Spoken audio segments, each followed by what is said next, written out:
ممکن یہ کب تھا خاک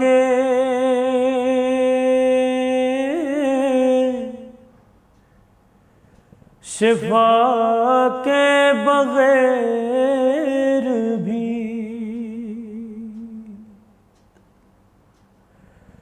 ممکن یہ کب تھا خاک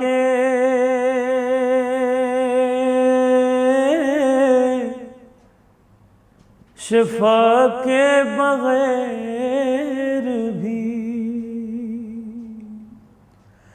ممکن یہ کب تھا خاک شفا کے بغیر بھی،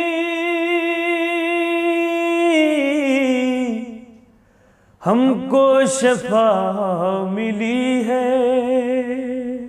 دوا کے بغیر بھی، ہم کو شفا ملی ہے دوا کے بغیر بھی، اور عشق حسین لے گیا حر کو بہشت میں، کہ عشق حسین لے گیا حر کو بہشت میں، مجرم رہا ہوا ہے سزا کے بغیر بھی، مجرم رہا ہوا ہے سزا کے بغیر بھی، اور کرب و بلا میں کر دیا ثابت حسین نے، کہ کرب و بلا میں کر دیا ثابت حسین نے، جیتے ہیں لوگ آب و غذا کے بغیر بھی، جیتے ہیں لوگ آب و غذا کے بغیر بھی، جیتے ہیں لوگ آب و غذا کے بغیر بھی، اور عباس تیرے نیزے میں طوفان نوح تھا، کہ عباس تیرے نیزے میں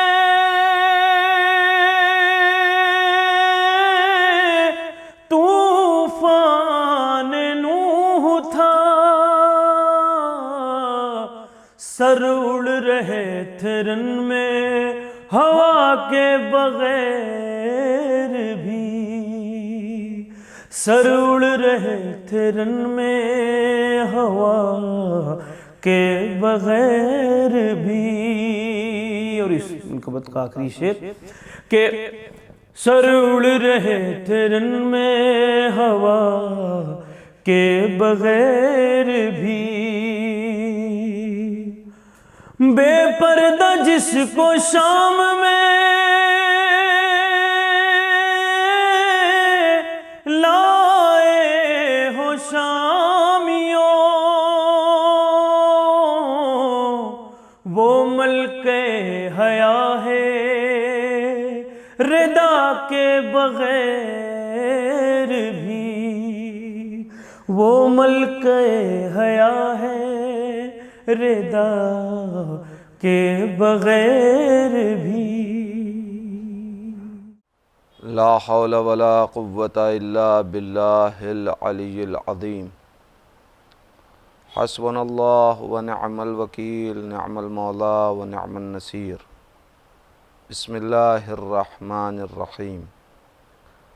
الحمد للہ الواحد الاحد الفرد الصمد الذي لم يلد ولم يولد ولم يكن له كفوا احد ثم الصلاة والسلام والتحية والإكرام على الرسول الأمي المكي المدني الهاشمي القرشي المطلبي مولانا و مولا الكونين جد الحسن والحسين أبي القاسم المصطفى محمد اللهم صل على محمد ولعنة الله على أعدائهم أجمعين من الآن إلى قيام يوم الدين وبعد يوم الدين اللهم لعن قاتلي فاطمة الزهراء سلام الله عليها اللهم لعن قتلة الحسين وأولاده وأصحابه أجمعين اللهم اغفر للمؤمنين والمؤمنات والمسلمين والمسلمات الأحياء منهم والأموات تابع بيننا وبينهم بالخيرات إنك مجيب الدعوات آمين يا رب العالمين أما بعد فقد قال الحسين عليه السلام بسم الله الرحمن الرحيم اللهم إنك تعلم إنه لم يكن ما كان منا تنافسا في سلطان ولا التماسا في فضول الختام ولكن لنري المعالم دينك ونظهر الإصلاح في بلادك ويامن المظلومون من عبادك ويعمل بفرائضك وسنتك وأحكامك۔ ناظرین کرام، یہ مجلس جن شخصیتوں اور جن افراد کے ایصال ثواب کی ہے، ان میں سے جناب حاجی شاہد حسن صاحب، یہ خود میرے لیے بہت تکلیف دہ خبر، بڑے اچھے ہمارے ان کے روابط، ملاقات بہت زیادہ نہیں ہوئی، لیکن ان مختصر ملاقاتوں میں ان کا حسن سلوک، ان کا اخلاق، ان کی محبتیں، ان کی شفقتیں جو شامل حال رہی ہیں، ظاہر ہے یہی وہ چیزیں ہیں کہ جن کی بنیاد کے اوپر انسان یاد کیا جاتا ہے۔ اور میں یہ جملہ اگر کہوں تو غلط نہیں ہوگا، اس لیے کہ مختلف علماء سے اور مختلف افراد جو شاہد صاحب کو جانتے تھے، جب ان سے گفتگو ہوئی ہے تو ہر شخص نے بہت افسوس کا اظہار کیا ہے۔ بڑے علماء دوست، اہل بیت کے بہت چاہنے والے، یہ پورا خانوادہ، چاہے وہ شاہد صاحب ہوں اور چاہے حاجی اکبر علی صاحب ہوں، بہت دیدار لوگ، شریعت کے پابند بھی اور لوگوں کو شریعت تک کھینچ کے لانے والے بھی۔ اور یہ ایسے افراد ہوتے ہیں کہ جن کی موت مولا علی کے اس قول کا آئینہ بنتی ہے کہ لوگوں میں اس طریقے سے زندگی گزارو، لوگوں میں اس طریقے سے اپنی حیات کو گزارو کہ جب تک تم زندہ رہو لوگ تم سے ملنے کے مشتاق رہیں، اور جب تم دنیا سے چلے جاؤ تو لوگ تمہارے اوپر گریہ کریں۔ لہذا میں چاہتا ہوں کہ آپ حضرات اس سلسلے میں ایک بار سورہ حمد، 3 مرتبہ سورہ اخلاص کی تلاوت فرما کر جناب حاجی اکبر علی کامدار صاحب ابن محمد علی کامدار صاحب مرحومہ بنت زہرا بنت سلطان علی صاحب حاجی شاہد حسن کامدار ابن اکبر علی کامدار صاحب کی روح کو، ارواح کو ایصال کر دیں۔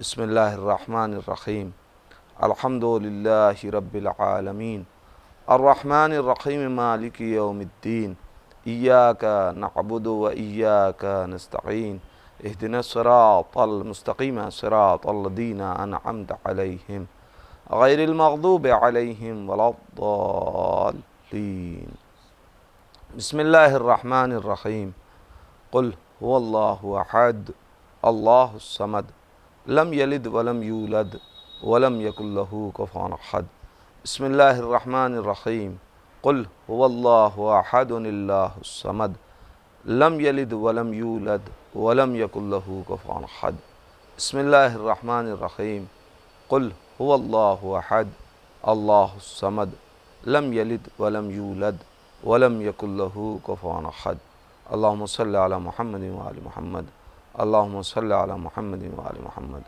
اللہم صلی علی محمد وآل محمد اللہم صلی علی محمد وآل محمد بحق محمد وآل محمد میں ان سوروں کا ثواب ہدیہ کرتا ہوں ان مرحومین کو، اور اہل بیت کے صدقے میں دعا ہے کہ پروردگار انہیں جوارِ معصومین میں جگہ عنایت فرمائے، ان کے پسماندگان کو صبر جمیل عطا فرمائے۔ عزیزان ایمان، میں نے جس موضوع کو آج کے لیے منتخب کیا، چونکہ یہ موضوع خود مرحوم کو بہت پسند تھا، جب میں مجلسوں کے سلسلے میں گیا اور میں نے وہاں کربلا کے عرفان کے اوپر، کربلا کی شناخت کے اوپر گفتگو کی، تو انہیں بہت موضوع پسند آیا اور وہ چاہتے تھے کہ اس قسم کی گفتگو ہو، لہذا میں نے آج کی اس مجلس کے لیے بھی جو موضوع انتخاب کیا ہے وہ اسی سے مربوط ہے، اور یہ بھی سچائی ہے کہ انسان جتنا زیادہ کربلا کو پہچانتا چلا جائے گا، توحید کی معرفت ہو، رسالت کی عظمت ہو، عصمت جناب زہرا کی گفتگو ہو، ولایت امیر المومنین کا باب ہو، یہ سارے ابواب اس کی نگاہوں کے سامنے کھلتے چلے جائیں گے۔ شرط یہ ہے کہ انسان کربلا شناس ہو جائے، اور یہ بات یاد رکھیے گا کہ کربلا کسی غیر سے نہیں سمجھی جا سکتی، چونکہ کربلا ایک معصوم کے عمل کا نام ہے، اور معصوم کے عمل کی مصلحت کو کوئی غیر معصوم نہیں سمجھ سکتا، لہذا کربلا بھی ہم کو اقوال امام حسین کے آئینے میں سمجھنے کی ضرورت ہے۔ سرکار سید الشہداء نے مدینے سے لے کے کربلا تک متعدد مقامات پہ مسلسل خطبات، پیغامات، خطوط، یہ سب اسی لیے لکھے ہیں تاکہ لوگوں کو ہمارا انقلاب سمجھ میں آ سکے۔ کیوں نہیں سمجھ سکتا کوئی انسان؟ میں غیر افراد کی گفتگو نہیں کرتا، وہ افراد کے جو مسلسل مجلس حسین کا حصہ ہوتے ہیں، وہ افراد جو بچپن سے اپنی ماؤں کی آغوش میں فرش عزا پہ آنے کے عادی ہوتے ہیں، اور جن کے کان میں کربلا پڑ رہی ہوتی ہے، وہ اپنی عمر کا بڑا حصہ فرش عزا پہ گزارتے ہیں، وہ بھی بغیر معصوم کے سمجھائے ہوئے کربلا نہیں سمجھ سکتے۔ ذاتی فکر سے کربلا کوئی نہیں سمجھ سکتا۔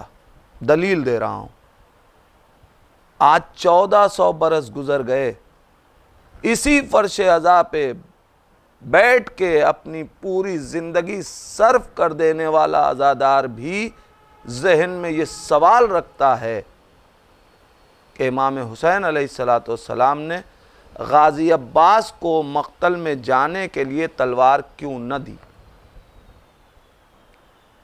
تو پھر مجھے کہنے دیجئے کہ فرش عزا پہ آنے کے بعد، مجلسوں میں بیٹھنے کے بعد، جب ایک عزادار حسین باشعور ہوتے ہوئے کربلا کے ایک عمل کی مصلحت 1400 برس کے بعد نہ سمجھ سکا، تو پوری کربلا کو کوئی غیر معصوم بغیر امام حسین کے سمجھائے کیسے سمجھ سکتا ہے؟ لہذا امام حسین کے اقوال میں کربلا کو پہچاننے کی ضرورت ہے۔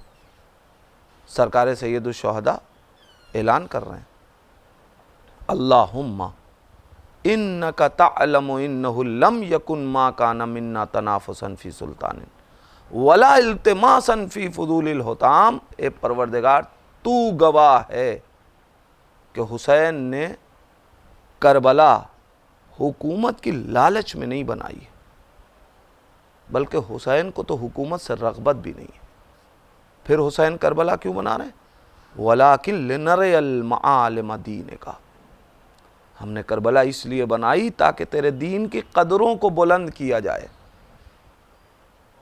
یعنی اب جو واقعی کربلائی ہوگا، جو واقعی عزادار ہوگا، جو واقعی حسینی ہوگا، وہ اپنی زندگی کو اقدار دین میں صرف کرے گا، دین کی قدروں کو بلند کرنے کے لیے صرف کرے گا۔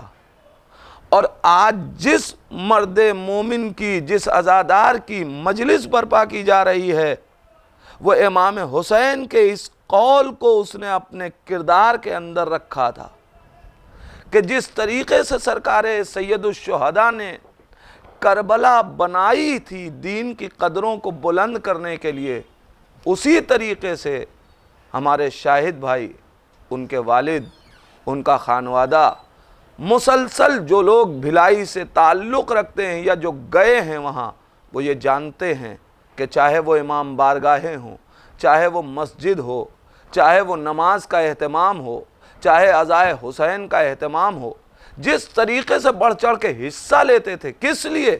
وَلَٰكِن لِنَرِيَ الْمَعَالِمَ دِينِكَ، صرف اس لیے کہ دین کی قدروں کو بلند کیا جائے۔ اور یاد رکھیے، جو دین کی قدروں کو بلند کرتا ہے، اللہ اس کے وقار کو بلند کرتا ہے، اللہ اس کی عظمتوں کو بلند کرتا ہے، اللہ اس کی منزلت کو بلند کرتا ہے۔ عزیزان ایمان، جو حسین کے لیے کوئی کام کرے، اس کا اجر ضائع نہیں جاتا۔ یہ افراد ظاہر بہت سخت ہے پسماندگان کے لیے، میرے پاس الفاظ نہیں ہیں کہ میں تسکین کے جملے کہہ سکوں، اس لیے کہ گھر سے ایک جنازہ نکلے تو انسان برداشت نہیں کر پاتا، جہاں کچھ ہی دنوں کے فاصلوں پہ اتنی موتیں ہو جائیں، ان کے پسماندگان کو کیا کہہ کے سمجھائے گا انسان؟ سوائے کربلا کے کوئی ذکر ہے ہی نہیں کہ جو ایسے دلوں کو تسکین دے سکے، جو ایسے دلوں کو اطمینان عطا کر سکے۔ حسین ایک بہت بڑی دولت کا نام ہے، غم حسین ایک بہت بڑی قیمت اور بہت بڑے سہارے کا نام ہے۔ لہذا کربلا بشریت کے لیے بنائی جا رہی ہے، اور بشریت کے پاس غم کے ماحول میں کوئی سہارا چاہیے تو یہی کربلا سہارا بنتی ہے۔ بہرحال میں اپنے موضوع سے مرتبط ہو جاؤں، حسین نے دین کی قدروں کو بلند کرنے کے لیے کربلا بنائی ہے، اقدار دین کی بلندی کے لیے۔ تو دین کی قدریں، دین کی، امام کے اس جملے کو انسان غور کرے، سمجھنے کی کوشش کرے۔ دین کی قدروں کو بلند کرنے کے لیے حسین نے کربلا بنائی ہے۔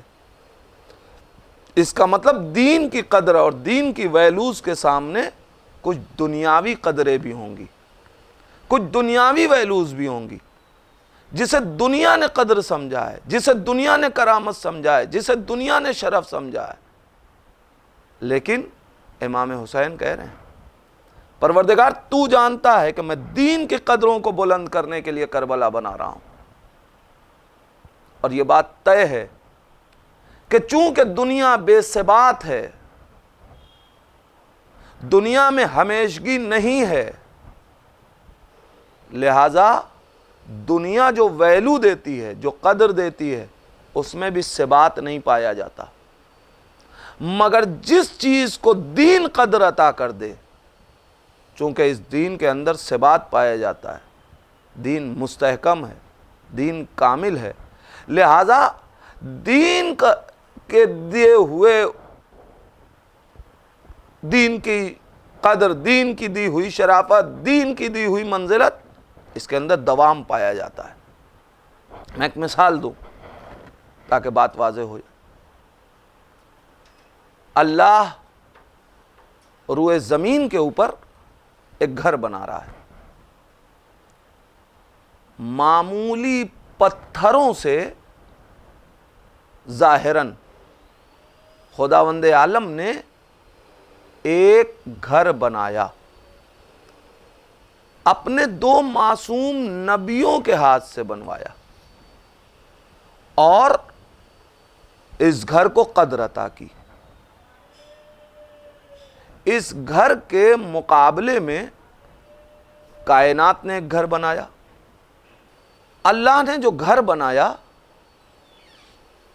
جسے قدر عطا کی، یہ بڑے معمولی پتھروں کا گھر تھا۔ دنیا نے اس کے مقابلے میں جو گھر بنایا، بڑے قیمتی پتھروں کا گھر بنایا گیا،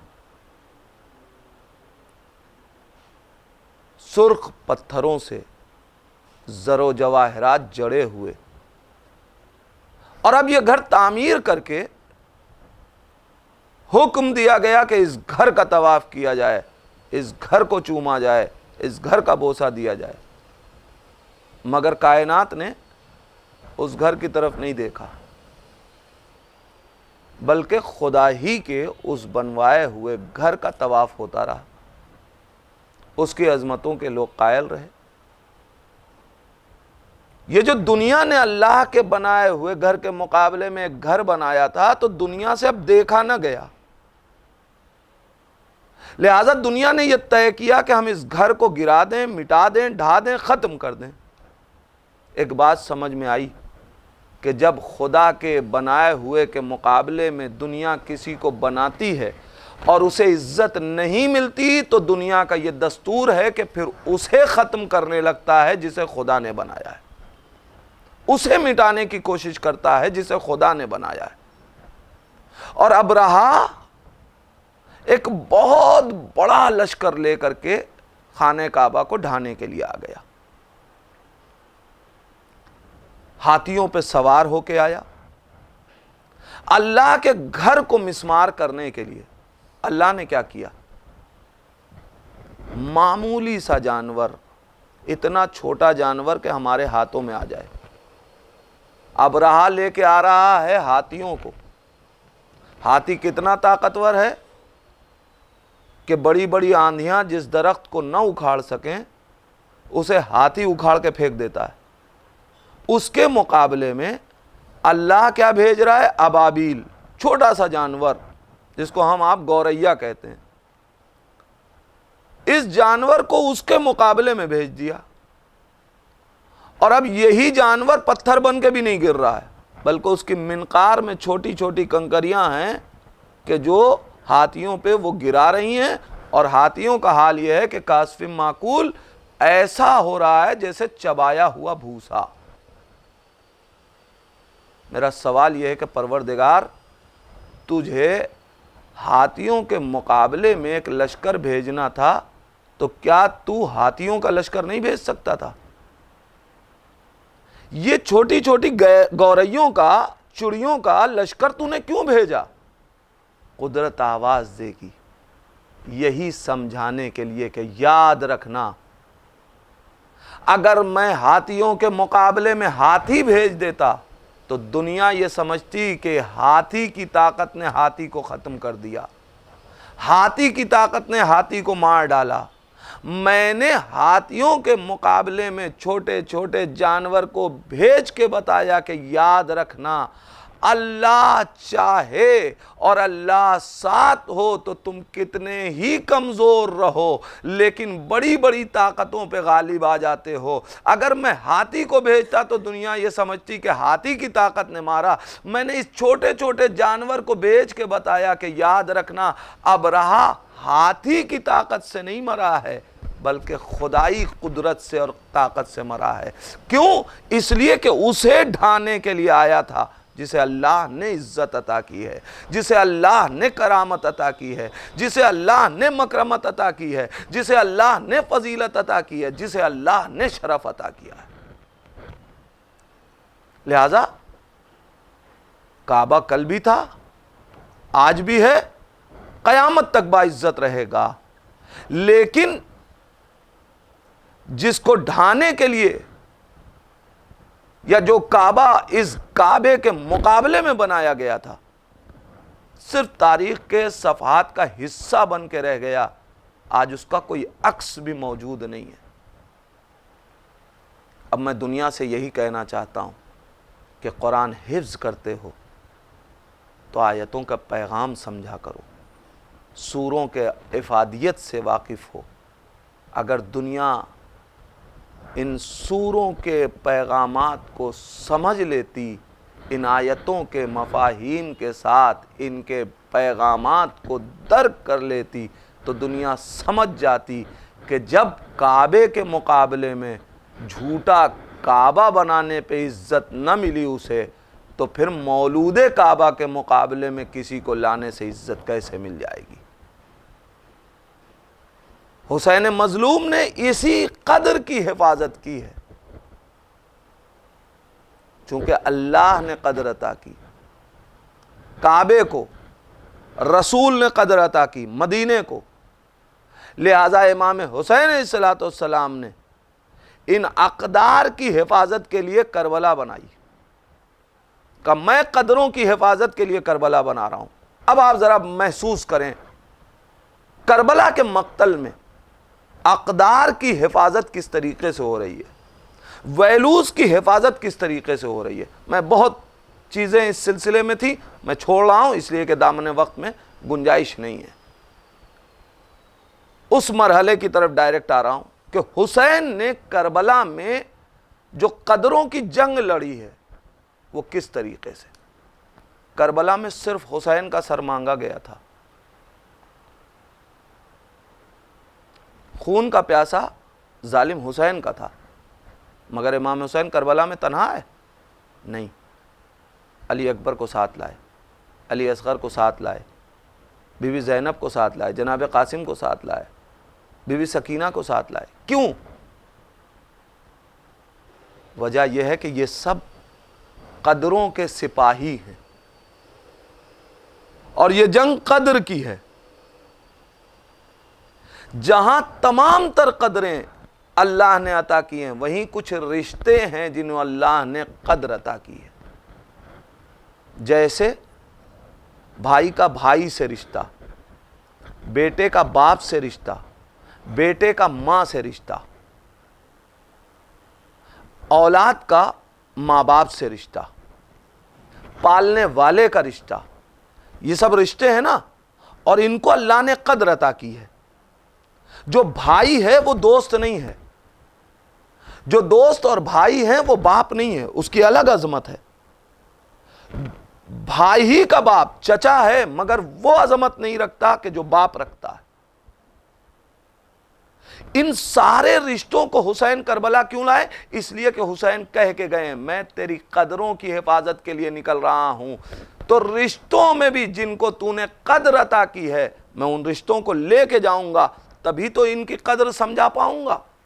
لہٰذا یہ قاسم نہیں جا رہے ہیں، اونو محمد نہیں جا رہے ہیں، علی اکبر نہیں جا رہے ہیں، علی اصغر نہیں جا رہے ہیں، سکینہ نہیں جا رہی ہیں، رشتے لے جائے جا رہے ہیں۔ جناب زینب نہیں جا رہی ہیں، ام فروا اور جناب ام لیلا نہیں جا رہی ہیں، رشتے لے جائے جا رہے ہیں تاکہ کائنات کو رشتوں کی قدر سمجھ میں آئے۔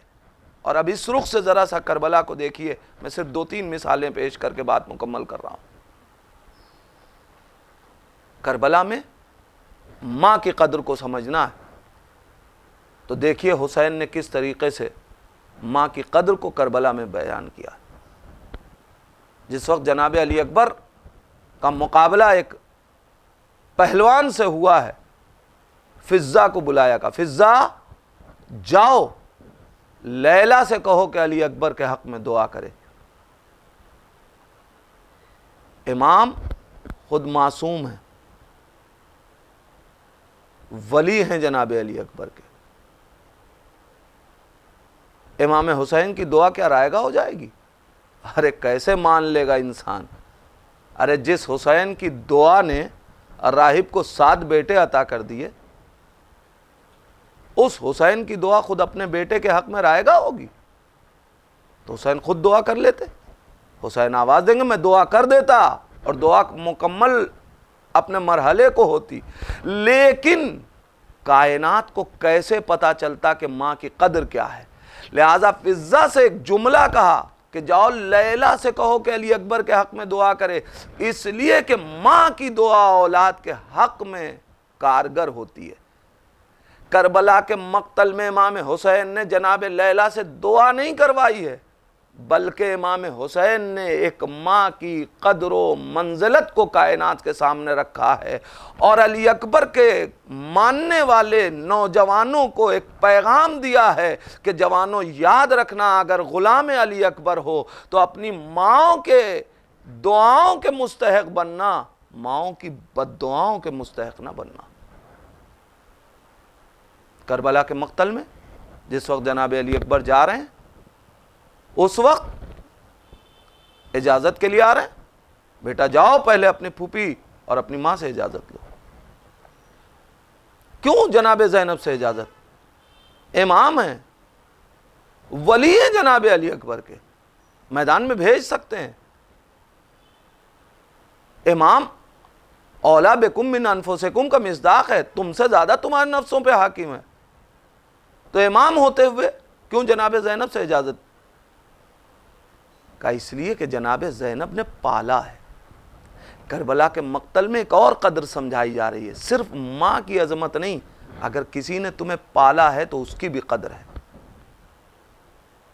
اب کائنات سوچے، جب شبیہ رسول کو پالنے والی اتنی محترم ہو تو جس نے خود رسول کو پالا وہ ابو طالب کتنا محترم ہوگا۔ قدروں کو پہچنوایا جا رہا ہے کربلا کے مقتل میں۔ آئیے دیکھیے، اسی کربلا میں جناب سکینہ ہے۔ ایک مرحلہ وہ ہے کہ جہاں بیٹی کی قدر کو پہچنوایا جا رہا ہے کہ جسے باپ جلتی ہوئی ریتی پہ لیٹ کے اس کی تمنا کو پورا کر رہا ہے اور اس کو اپنے سینے پہ آخری وقت میں سلا رہا ہے جب سب سے رخصت ہو چکا۔ قدروں کی اہمیت کو، قدروں کی ویلوز کو، رشتوں کی اہمیت کو کربلا کے مقتل میں امام حسین علیہ السلام بیان کر رہے ہیں۔ جناب سکینہ امام حسین علیہ السلام سے کہتی ہیں بابا پانی کی کوئی سبیل ہے؟ امام نے ٹھوکر ماری، چشمہ جاری ہو گیا۔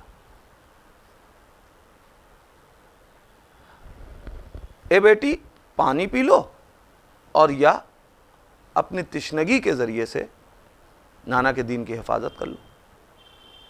کسی شاعر نے بہت اچھا شعر کہا، تشنا لبی سے کرنی تھی تعمیر کربلا، تشنا لبی سے کرنی تھی تعمیر کربلا، دریا اسی خیال سے دشمن کو دے دیا۔ ورنہ کس کی مجال ہے کہ جو غازی عباس سے فرات کو چھین لے۔ بیٹی یا پانی پی لو اور یا امت اور نانا کے دین کی حفاظت کر لو۔ کیوں؟ مولا امام حسین یہی جملہ جب جناب سکینہ نے کہا ہے کہ بابا پانی کوئی سبیل، اسی وقت کہہ دیتے کہ بیٹا یا تو پانی پی لو اور یہ امت اور نانا کے دین کی حفاظت کر لو. لیکن اس وقت نہیں کہا, چشمہ جاری کیا. اور جناب سکینہ نے اب یہ کردار تاریخ بتا رہی کہ پانی نہیں پیا. جب پینا نہیں تھا تو باپ سے مطالبہ کیوں کیا؟ جناب سکینہ آواز دیں گی, بات پانی کی نہیں تھی یہاں, میں نے بابا سے اس لیے کہہ کے چشمہ جاری کروایا تاکہ دنیا پہچان لے. کوئی یہ نہ سمجھے گا کہ دریا پہ پہرے ہیں لہذا ہم مجبوری میں پیاسے ہیں. میں امامت کا اختیار دکھاؤں گی کہ دیکھو یہ چاہے تو ٹھوکر میں پانی ہے, لہذا یہ نہ سمجھنا کہ ہم مجبور رہ کے پیاسے ہیں.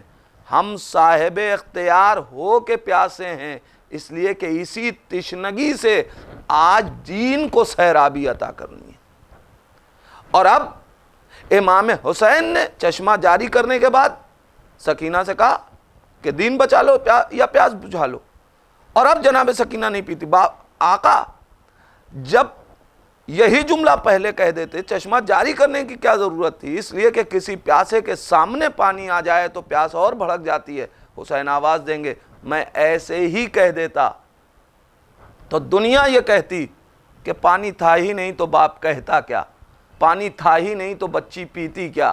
لہذا حسین نے ٹھوکر مار کے چشمہ جاری کر کے بتایا کہ یاد رکھنا بات میری نہیں ہے, یہ 4 برس کی بچی بھی پیاسی ہے تو اپنے اختیار کے ساتھ پیاسی ہے, مجبوری میں پیاسی نہیں ہے. یعنی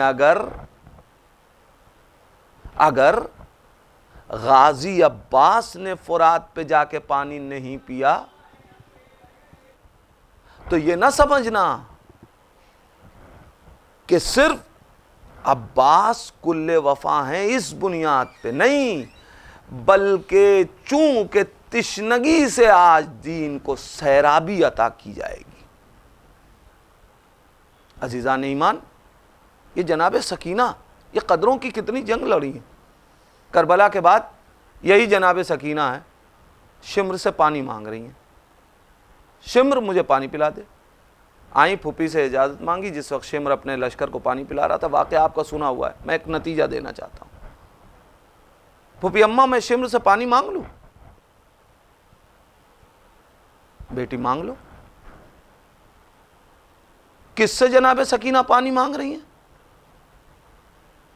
جس نے تماچے مارے ہیں, جس نے گوشوارے چھینے ہیں. نہیں, ہمارے اور آپ کے گھروں میں اگر کوئی بچہ ہو اس کو کوئی ایک بار کس کے جھڑک دے تو وہ بچہ اس سے آنکھ ملاتے ہوئے خوف محسوس کرتا ہے, اس کے پاس جانے کو تیار نہیں ہوتا. جس نے تماچے مارے, جس نے گوشوارے چھینے, جس نے چادر چھینی, جس نے ظلم کیے, جس نے خیمے جلائے, سکینہ اس سے پانی مانگ رہی ہیں. سکینہ کو تو شمر کو دیکھ کے ہٹ جانا چاہیے تھا. پانی کیوں مانگا؟ ہو سکتا ہے کہ کوئی کہے کہ پیاس اتنی غالب آ گئی تھی لہذا بچی پانی مانگ رہی تھی, اور شاید اسی لیے جناب سکینہ نے یہ اہتمام کیا کہ اگر میں خود جا کے پانی مانگ لوں گی تو دنیا میرے بچپنے کو اس غالب آتا ہوا بتا کے کہے گی کہ پانی مانگ لیا. لہذا میں نے پہلے اس سے اجازت مانگی جو عالمہ غیر معلمہ ہے, جو امامتوں کو مشورے دیتی ہے. اس زینب سے پوچھا پھوپھی اجازت ہے؟ اب جب ایسی شخصیت نے اجازت دے کے بھیجا ہے تو اس عمل کے پیچھے کوئی پیغام ہے, کوئی رسالت ہے کہ جو جناب سکینہ کے کاندھوں پہ ہے اور جناب سکینہ اسے ادا کر رہی. بی بی آپ نے اس سے پانی کیوں مانگا کہ جس نے آپ کو تماچے مارے؟ نہیں, جناب سکینہ جانتی ہیں جس قوم نے 6 مہینے کے بچے کو پانی نہیں دیا ہے وہ سکینہ کو پانی کیا دے. پھر جناب سکینہ پانی کیوں مانگ رہی ہیں؟ جناب سکینہ آواز دیں گی, میں نے شمر سے پانی صرف اس لیے بھرے بازار میں مانگا ہے تاکہ دنیا پہچان لے, کل کو کوئی یہ نہ کہہ دے کہ جناب علی اصغر کی شہادت اچانک ایک اتفاق تھا، حسین آغوش میں لیے در خیمہ کے باہر کھلا رہے تھے، ایک تیر آیا اور لگ گیا۔ یہ سب غلط باتیں ہیں کہ حسین نے پانی مانگا، ورنہ 6 مہینے کے بچے کو کوئی پانی کیوں نہ دیتا۔ میں مقتل کے اس منظر کو آج بازار کے منظر میں پیش کر کے گواہوں کو بڑھا رہی ہوں تاکہ کوئی مقتل کے اس منظر کا انکار نہ کر سکے اور میرے بھیا علی اصغر کی شہادت کو اتفاقی شہادت کہہ کے علی اصغر کی اس جرأت اور علی اصغر کی اس قدر کی جنگ کو چھپایا نہ جا سکے۔ جناب سکینہ ہے، رسالتیں ہیں کاندھے پہ کربلا کے، ہر ایک شخص کے کاندھے پہ۔ بس میں زیادہ گفتگو کو طول نہیں دینا چاہتا۔ قدروں کے جو سپاہی ہوتے ہیں، جو واقعی عزادار ہوتے ہیں، جو واقعی دیدار ہوتے ہیں، ان کی کوشش یہی ہوتی ہے کہ ہر لمحہ دین کی قدریں بلند ہو سکیں۔ پسماندگان کے لیے بہت سخت ہے، اس لیے کہ وہ چلا گیا کہ جو تنہا گھر کی سرپرستی نہیں کر رہا تھا بلکہ اس دیار کے پورے قوم کے لیے دینی خدمتوں کو انجام دے رہا تھا۔ صرف ایک گھر اور ایک خانوادہ سوگوار نہیں ہوا بلکہ اس کے جانے سے نہ جانے کتنے گھر سوگوار ہو گئے، کتنے افراد سوگوار ہو گئے۔ میں تسکین کے جملے کیا کہوں؟ میں نے ابھی کہا کہ کوئی سہارا ہی نہیں ہوتا اگر کربلا نہ ہوتی۔ میں پسماندگان سے، ظاہر ہے ہمارے مرحوم شاہد بھائی کے اہلیہ خود ذاکرہ ہیں، وہ کربلا کے درد کو محسوس کرتی ہیں، کربلا کے درد کو بیان کرتی ہیں۔ لہٰذا میں ان سے تسکین کے لیے صرف اتنا کہوں گا کہ سچ ہے آپ کے لیے بہت سخت ہے کہ آپ کے گھر سے 3 جنازے اٹھے، مگر یہ جنازے ایک دن میں نہیں نکلے، یہ جنازے دشمنوں کی سازشوں کا نتیجہ نہیں تھے، ان میں سے کوئی شہید نہیں ہوا تھا، مگر اللہ حسین کے خیمے سے ایک دن میں کتنے افراد جا رہے ہیں۔ کبھی علی اکبر شہید، کبھی علی اصغر شہید، کبھی قاسم شہید، کبھی اون محمد شہید۔ حد یہ ہے کہ خود حسین بھی کربلا کے مقتل میں شہید ہو رہے ہیں۔ جزاکم ربکم خیر الجزا۔ خدا آپ کو کسی غم میں نہ رلائے سوائے غم اہل بیت کے۔ عزادارو، آپ نے دیکھا ہوگا جب گھروں سے جنازہ نکلتا ہے نا تو گھر کے لوگ جنازے کو خدا حافظ کہتے ہیں، معافیاں مانگتے ہیں، جانے والے ہمیں بخش دے، اگر کوئی خطا ہوئی ہے تو ہمیں معاف کر دینا۔ اے عزادارو، کربلا کے مقتل میں حسین زندہ جا رہے ہیں، اور حمید ابن مسلم کہتا ہے ایسا لگتا تھا کہ جیسے بھرے گھر سے کسی کا جنازہ نکل رہا ہے، کہ جب حسین آگے بڑھتے تھے کبھی کوئی بی بی دامن تھام لیتی تھی، کبھی کوئی بی بی دامن تھام لیتی تھی، بار بار خیمہ حسینی کا پردہ اٹھتا تھا، گر جاتا تھا۔ میں نہیں سمجھ سکا کہ کون ہے، لیکن جی چاہتا ہے عرض کروں جب حسین نکل رہے ہوں گے، ارے کبھی زینب نے آ کے بھائی کو گلے لگا لیا ہوگا، اے میرے ماں جائے، ارے بہن کو کس پہ چھوڑ کے جا رہے ہو، ارے کبھی جناب لیلا آگے بڑھی ہوں گی، والی و وارث، ارے کس پہ چھوڑ کے جا رہے ہو؟ کبھی جناب رباب آگے بڑھی ہوں گی، والی و وارث کس کے سہارے چھوڑ کے جا رہے ہو؟ حسین ہر ایک کو خدا کو سونپ رہے ہیں کہ ایک وہ منزل بھی آئی کہ حسین در خیمہ سے نکلنے کے بعد مرکب پہ سوار ہوئے، اب جو گھوڑے کو ایڑ لگائی تو گھوڑا آگے نہیں بڑھتا۔ حسین کہتے میرے اسپِ باوفا، میں تیرے اوپر آخری بار سوار ہو رہا ہوں، اے میرے گھوڑے مجھے میری وعدگاہ تک پہنچا دے، اب اس کے بعد حسین تجھ سے کوئی سواری اور کوئی کام نہ لے گا۔ اے عزادارو، عجب نہیں اسپِ باوفا نے زبان بے زبانی سے حسین کو دیکھا، اپنے سموں کو دیکھا، اے آقا میری کیا مجال کہ میں آپ کے حکم پہ آگے نہ بڑھوں، لیکن آقا کیا کروں؟ ارے وہ دیکھیے میرے سموں سے آپ کی 4 برس کی بچی سکینہ لپٹی ہوئی بہن کر رہی ہے، اے میرے بابا کے گھوڑے میرے بابا کو نہ لے جا، صبح سے جو گیا ہے وہ واپس نہیں آیا۔ لو عزادارو، حسین گھوڑے سے اترے، سکینہ کو گلے سے لگایا، میری بچی تو نے تو مجھے رخصت کر دیا تھا، اے سکینہ اب کیوں گریہ کر رہی ہے، کیوں فریاد کر رہی ہے؟ بیٹی باپ کو وعدہ طفلی نبھانے میں تاخیر ہو رہی ہے۔ عزاداروں، مقتل نے عجیب جملہ لکھا۔ مقتل کہتا ہے کہ بیٹی نے ایک مرتبہ اپنے باپ سے ایک جملہ کہا، بابا آخری بار مجھے اپنے سینے پہ سلا لو۔ میں نے کہہ دیا، آپ نے سن لیا۔ سکینہ کہہ رہی بابا آخری بار، بابا آخری بار۔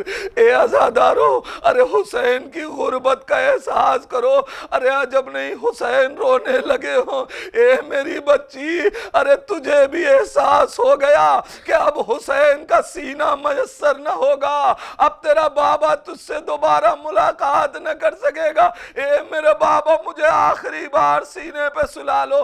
مقتل کہتا ہے غریب زہرا حسین جلتی ہوئی ریتی پہ لیٹ گئے، آ میری بچی میرے سینے پہ سو جا۔ لو عزادارو، سکینہ حسین کے سینے پہ لیٹی، حسین نے دونوں ہاتھوں کو بلند کر دیا، اے پروردگار اس بچی پہ باپ کا فراق شاق ہے، میرے اللہ سکینہ پہ نیند غالب کر دے۔ ارے حسین نے یہ دعا کی، سکینہ سو گئی، زینب کے حوالے سکینہ کو حسین نے کیا۔ حسین مقتل کو چلے، لیکن مقتل نے یہ نہ لکھا کہ سکینہ بیدار کب ہوئی۔ ارے جب زمین کربلا کو زلزلہ آیا، یا جب شمر کے تماچے پڑے، یا جب چادریں چھینی گئی، یا جب خیمے جلائے گئے۔ جزاکم ربکم خیر الجزا، خدا آپ کو کسی غم میں نہ رلائے سوائے غم اہل بیت کے۔ ہاں عزادارو، ایک باپ، ایک ماں اور ایک والی و وارث گھر سے چلا گیا، سب سوگوار ہیں، آنسو بہا رہے ہیں۔ ان کی تسکین کے لیے صرف 2 جملے اور کہنا چاہتا ہوں۔ عزادارو، تاریخوں نے لکھا کہ حسین مقتل میں آئے، آنے کے بعد جنگ کی، علمان الحفیظ کی صدائیں بلند ہونے لگی، لیکن ایک وہ وقت بھی آیا کہ جب حسین زخموں سے چور ہو کے زمین کربلا پہ گر گئے۔ اب جو حسین زمین کربلا پہ گرے تو انس، شمر اور پسر سعد آپس میں گفتگو کر رہے ہیں۔ شمر کہتا ہے کہ لگتا ہے حسین زخموں کی تاب لا کے زندہ نہ رہے، پسر سعد کہتا ہے لگتا ہے حسین زندہ نہ رہے۔ شمر کہتا ہے جس کے جسم پہ اتنے زخم لگے ہوں، جو 3 دن کا بھوکا اور پیاسا ہو، وہ کب تک زندہ رہے گا اور کب تک لڑے گا؟ لہذا حسین تلواروں کی تاب نہ لا سکے، حسین دنیا سے چلے گئے۔ انس کہتا ہے نہیں شمر، پسر سعد، ابھی حسین زندہ ہیں، ابھی حسین زندہ ہیں۔ پسر سعد کہتا ہے انس اتنے یقین سے کیسے کہہ رہا ہے کہ حسین زندہ ہیں؟ کہا ابھی میں دکھاؤں کہ حسین زندہ ہیں۔ آپ نے کیا محسوس کیا؟ کیا انس نے کوئی تیر مارا حسین کو، کوئی تلوار ماری، کوئی نیزہ مارا، کوئی خنجر مارا نہیں عزادارو، بس ایک آواز بلند کی، لوگو چلو زینب کا خیمہ لوٹ لو۔ ارے اتنا سننا تھا، فرزند زہرا نے اپنی طاقت کو اکٹھا کیا، مقتل کہتا ہے اپنی گھٹنوں کے اوپر حسین بلند ہوئے، اے ظالم، ارے ابھی حسین زندہ ہے، حسین کے سامنے اہل حرم کو نہ لوٹو۔ اے عزادارو، ایک وہ وقت بھی آیا کہ شمر کا خنجر چلا، فرات کا پانی نیزو اچھلا، زینب دعائی دینے لگی، ارے آواز بلند ہو رہی ہے، قد قتل الحسین بکربلا، حسین کربلا کی زمین پہ قتل کر دیے گئے۔ میں پسماندگان سے اتنا کہوں گا کہ ارے ہاں آپ کے گھر سے اتنے جنازے نکلے، مگر آپ نے سب کو غسل دے لیا، کفن پہنا لیا، جسم پہ آپ نے آخری لباس پہنا کے بڑے عزت و احترام کے ساتھ انہیں دفن کر لیا، مگر اللہ اللہ، ارے کربلا میں زینب دیکھ رہی ہے، ماں جائے کا لاشا پڑا ہے، بیٹا دیکھ رہا ہے، باپ بے گورو کفن جلتی ریتی پہ پڑا ہے۔ اے پھوپھی اماں، ظالم اتنا موقع بھی نہیں دیتے کہ میں اپنے بابا کو دفن کر سکوں۔ انا للہ و انا الیہ راجعون، ردن بقضائہ و تسلیما لامرہ۔ بار اللہ تجھے واسطہ ہے محمد و آل محمد کا، ہمارے اس قلیل عزاداری کو قبول فرما۔ میرے اللہ تجھے واسطہ ہے محمد و آل محمد کا، ہمیں اتنی توفیق عطا کر کہ ہم مقصد کربلا کو سمجھ سکیں اور اس پہ عمل کر سکیں۔ اے میرے پروردگار تجھے واسطہ ہے محمد و آل محمد کا، بار الہ علماء کرام آیات اعظام کا سایہ ہمارے سروں پہ سلامت رکھ۔ بار الہ جہاں جہاں بھی حسین کے عزادار ہیں ان کی جان، مال، عزت، آبرو کی حفاظت فرما۔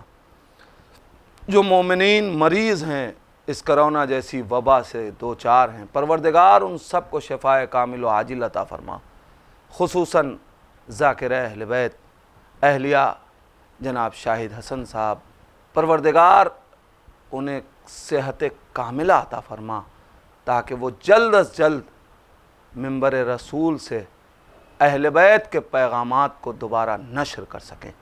اے میرے پروردگار تجھے واسطہ ہے محمد و آل محمد کا، وارث اہل بیت، امام زمانہ کے ظہور میں تعجیل فرما، ان کے صدقے میں ان مرحومین کی مغفرت فرما، انہیں جوار معصومین میں جگہ عنایت فرما، ان دا ظہور اتنی توفیق دے کہ ہم اپنے امام کو پہچان سکیں، اسی امام کا واسطہ ہم کو ان کے اعوان و انصار میں شمار فرما۔